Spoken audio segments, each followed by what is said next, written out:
Je suis évidemment extrêmement ému parce que je crois que le cœur est toujours près de la raison. La raison m'a montré le chemin de la laïcité. Mais avant, il y avait le cœur. Il y avait l'éducation reçue. Je rends hommage à ma mère, Félicia Peña-Ruiz, ici présente, à mon père, Eufrasio Peña-Ruiz, décédé. Je leur rends hommage, comme à ma famille, parce que c'est important d'être dans un certain bain éducatif, d'être sensibilisé à la souffrance du monde, de s'ouvrir à l'alter ego, à l'autre soi-même. C'est Rousseau qui dit que voir souffrir autrui, c'est par procuration souffrir soi-même parce que l'humanité est une. Donc, à cette famille, je rends hommage du fond du cœur. Maintenant, la question de la laïcité, je voudrais dire une chose.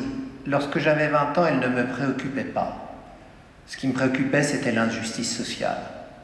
À l'époque, c'était dans les années 60, 70, on respirait l'air de la laïcité comme M. Jourdain faisait de la prose sans le savoir. Il paraissait évident que les croyants doivent être libres de croire, que les humanistes athées doivent être libres de ne pas croire et que la République devait traiter à égalité, comme le disait Louis Aragon, celui qui croyait au ciel, celui qui n'y croyait pas. Tous les deux étaient fidèles des lèvres, du cœur, des bras. Celui qui croyait au ciel, celui qui n'y croyait pas, qu'importe comment s'appelle cette clarté sur leurs pas, que l'un fût de la chapelle et l'autre aussi des repas.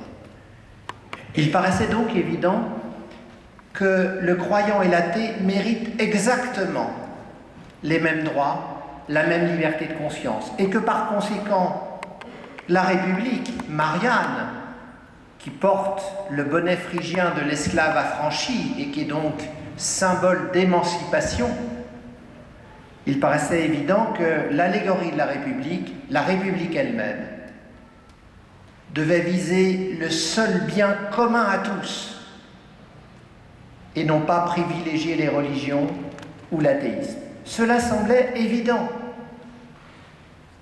D'où l'idée que les services publics devaient mettre à la portée de tous l'accès aux soins, la santé est le bien du corps, l'accès à la culture et à l'instruction, la culture est le bien de la conscience humaine, et que la santé et la culture sont des biens universels. La République n'est pas composée d'une mosaïque de musulmans, d'athées, de catholiques. Elle est composée d'êtres humains, de citoyens et de citoyennes. Et quand je vous regarde, je ne vois pas des musulmans, des catholiques, des athées, je vois des êtres humains, c'est-à-dire que ce qui m'apparaît, c'est notre ressemblance, c'est l'universel, ce qui nous est commun à tous, et non pas nos différences. Je sais qu'il y a des différences. Lorsque je m'adressais à mes élèves en terminale, en Hippocagne, en Cagne, je ne me souciais pas de savoir qui croit quoi. Cela ne me regardait pas. J'étais là parce que Marianne m'avait dit « Tiens, je te donne mes enfants faisant des élèves. » Qu'est-ce que des élèves? Des êtres qui s'élèvent. Qui s'élèvent à quoi? À la citoyenneté éclairée. La République a besoin de citoyens éclairés. Elle tient sa force de cette puissance du jugement logée en chaque citoyenne, en chaque citoyen. Et donc l'école n'est pas seulement un service public, c'est une institution organique de la République. C'est par l'école que la République peut vivre. Et cela, je l'ai su très tôt. Moi, issu de l'immigration espagnole, on ne me traitait pas comme un être différent. Et je me souviens qu'un jour, mon père, s'arrêtant devant une école, m'a fait lire le triptyque républicain, qui devrait exister sur tous les établissements scolaires publics de la République. Et lisant « Liberté, égalité, fraternité », je comprenais que la République française ne se connaissait pas d'étrangers. Pour être citoyen de la République, il faut accepter les lois que le peuple se donne à lui-même. Il se les donne à lui-même depuis la Révolution française qui a conquis la souveraineté populaire et démocratique. Je comprenais cela, mais sans doute beaucoup plus confusément que je ne le dis maintenant, ne cédons pas à l'illusion rétrospective. Je le comprenais. Et cela m'émouvait quelque part. Je savais qu'il y avait ma préhistoire, la République espagnole, tuée par la coalition des trois fascismes dans un monde quasiment immobile, commettant l'ignominie de la non-intervention alors que chacun savait bien que Hitler et Mussolini aidaient Franco à tuer la République espagnole. Cette préhistoire m'a beaucoup marqué, plus que je ne pourrais le dire ce soir. Donc à 20 ans, il me semblait évident qu'on devait être laïque, c'est-à-dire qu'on devait considérer que la religion doit être libre, mais qu'elle n'engage que les croyants, et pas toute la République. L'athéisme doit être libre, mais il n'engage que les athées. La République doit faire vivre ensemble tout ce beau monde. Comment le peut-elle ? Jean l'a très bien dit tout à l'heure. Il suffit de décliner le triptyque républicain. Liberté, la première des libertés, c'est la liberté de conscience. Les stoïciens la formulaient. Marc Aurèle disait « La conscience est une citadelle ». Entendez, une citadelle imprenable. La liberté de conscience est la première valeur, le premier principe de la laïcité. Il implique qu'un homme soit libre de croire en Dieu ou de ne pas croire en Dieu, mais de croire dans la seule humanité. Et c'est par cette égalité de traitement que la laïcité va forger aussi la fraternité. L'égalité des droits exclut tout privilège public des religions. Je dis bien exclut tout privilège public des religions, mais il ne s'agit pas de substituer aux privilèges publics de la religion des privilèges publics de l'athéisme.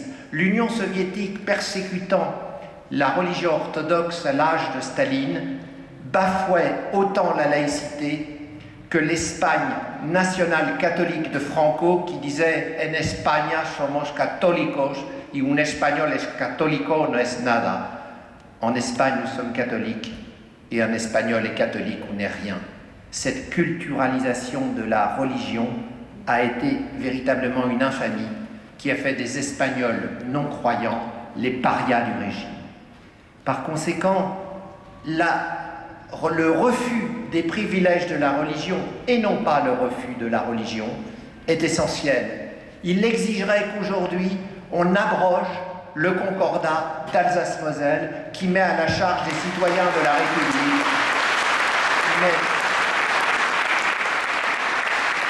qui met à la charge des citoyens de la République les salaires des prêtres, des rabbins et des pasteurs. Je suis surpris que notre président de la République n'ait pas trouvé là une niche d'économie tout à fait intéressante.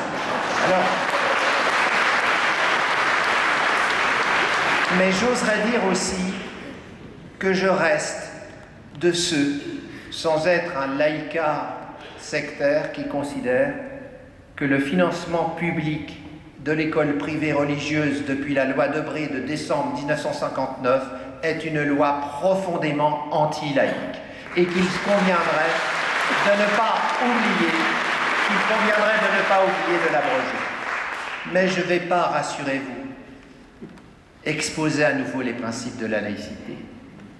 Liberté de conscience, égalité de droits de tous les citoyens et de toutes les citoyennes, et orientation exclusive de la puissance publique vers le bien commun à tous. Je voudrais que tous les élus de la République aient à cœur de mettre en accord leurs pratiques avec leur défense principielle de la laïcité.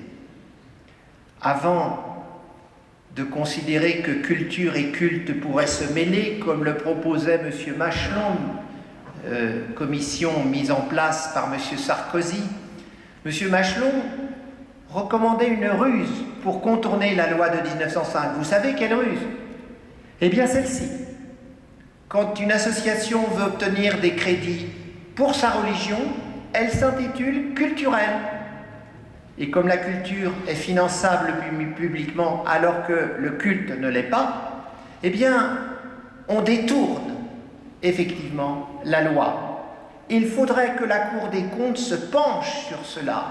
Il faudrait que les citoyennes et les citoyens qui veulent défendre la laïcité demandent des comptes à des élus qui consacrent de l'argent à des financements cultuels déguisés en financement culturel, car ça c'est la ruse ultime. Et nous savons très bien, non seulement pour des raisons d'argent, mais pour des raisons de principe philosophique, qu'aucun être humain ne se réduit à son appartenance religieuse. Et je voudrais terminer sur ce point. Aujourd'hui, la République est menacée par le danger communautariste. Mais il faudrait que les élus, au lieu de s'adresser à leurs citoyens musulmans, catholiques, athées, s'adressent à leurs citoyens en visant leur part d'universel.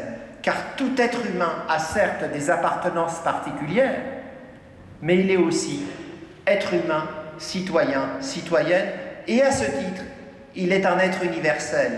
Il faudrait restaurer ce discours de l'universalité, viser dans chaque être humain ce par quoi il est universel, il est dépositaire de l'humanité universelle. C'est mon vœu le plus cher, c'est aussi ce qui inspire ma philosophie humaniste de la laïcité. Un dernier mot. Ne nous contentons pas de droits formels. Aujourd'hui, il faut que la République puisse dire « Voilà, je ne donne pas aux citoyens, aux citoyennes de toutes origines seulement des droits, mais la chose publique qui nous est commune, je veux qu'elle soit palpable. La gratuité des soins, la gratuité de la culture, l'accès à l'énergie, la restauration des grands services publics rendrait palpable la chose publique et faciliterait le travail de la laïcité. On pourrait dire, regardez, la République ne vous donne pas seulement des droits formels, elle vous rend possible l'accès aux biens de première nécessité. Il ne s'agit pas de sombrer dans l'égalitarisme, il s'agit de dire que tout être humain, en tant qu'être humain et non pas en tant que musulman, athée ou agnostique, en tant qu'être humain, tout être humain a droit à l'accès aux biens de première nécessité, surtout dans une civilisation qui n'a jamais produit autant de richesses et dont vous savez qu'hélas, elle voit réapparaître de nouvelles figures de la misère. Victor Hugo disait la misère, ce n'est pas seulement la pauvreté. La pauvreté, c'est d'avoir peu pour vivre. La misère, c'est de ne pas avoir assez pour vivre. Ne faisons pas désespérer de la modernité laïque et républicaine. Il faut la justice sociale en même temps que la laïcité. C'est ce que pensait le grand Jean Jaurès. Et je terminerai par l'évocation de cette haute figure. Jean Jaurès rêvait d'une république laïque et sociale. Telle est notre tâche. Un grand merci à la mairie de Paris, un grand merci à Anne Hidalgo, un grand merci à Patrick Kessel, à Monsieur Berger, à Jean Glavany.